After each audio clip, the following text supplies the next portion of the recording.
The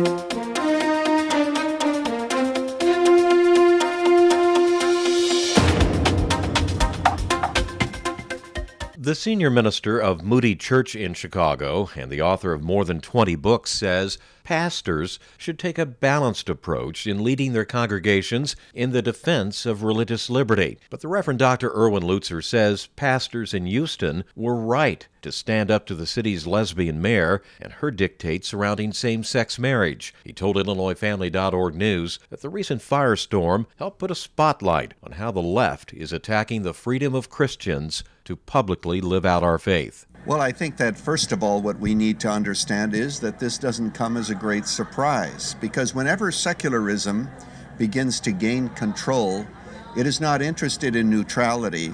It always wants the submission of others. For example, when it comes to same-sex marriage, somebody has pointed out that there are really three phases. First of all, that which was once celebrated has to be condemned, and then what happens after that is the people who refuse to celebrate, they are the ones who are to be condemned. And we find this today in the same-sex movement, where it isn't only enough to be able to tolerate same-sex marriage, but we're supposed to actually celebrate it. Now, I summarized those 3 points, but here's my point. Wherever you have this advance of secularism, what you're going to find is that our freedoms are always going to be compromised, and it's going to happen through the courts, through laws. Throughout history, when Christians have freedom of religion taken away, it's some new law that is made, whether it was in the medieval times or during Roman times. And so in one sense, we shouldn't be totally surprised. Now the question is, what should we do? What should we do? And you know, there are a multitude of answers to that. But I think that what people are going to have to do is to simply stay with their deeply held convictions and live with the consequences. And now I know that the mayor of Houston has changed her mind. Apparently, she no longer demands all that she previously did, and she recognized that she began a firestorm. But this is not the end of the matter. And I think that what we need to do is to follow the apostles who continue to talk about Jesus Christ. They continue to exercise their freedoms, even though they were beaten, even though they were imprisoned. They just stuck to what they believed. And so the time may come when people are sent to prison. The time may come when the freedoms are taken away, but we live with the consequences. Meanwhile, while we still have freedom, we share the gospel, we are winsome in our witness, because we know at the end of the day it is only the gospel of Jesus Christ that transforms hearts. And so in one sense, Monty, we're optimistic, because I believe that God created us to be on this planet at this particular moment. You're not afraid to speak out on current events and social issues.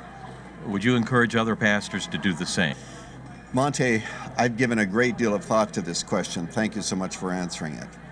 There are some pastors who say, or thanks for asking it, I guess I'm supposed to be the one answering it. That's the way it goes usually, yeah, in an interview. Usually.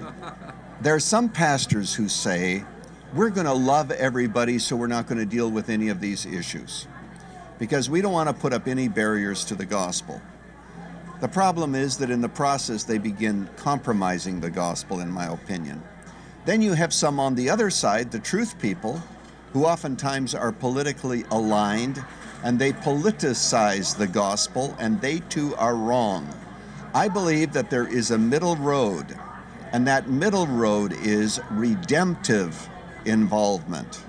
So that if I speak about the issues, I speak about them redemptively, not just to condemn, but to educate, and then to point out the gospel of Jesus Christ that we offer to a very broken culture.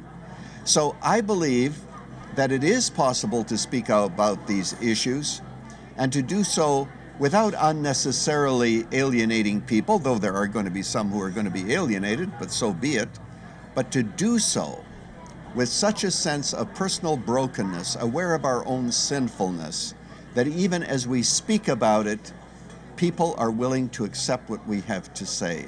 And I would say that pastors who don't speak about these issues are actually doing their congregations a disservice.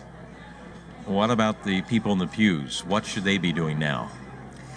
I think that the people in the pew, I don't think that there's one answer. I think that every person should be asking, what is my responsibility and what can I do?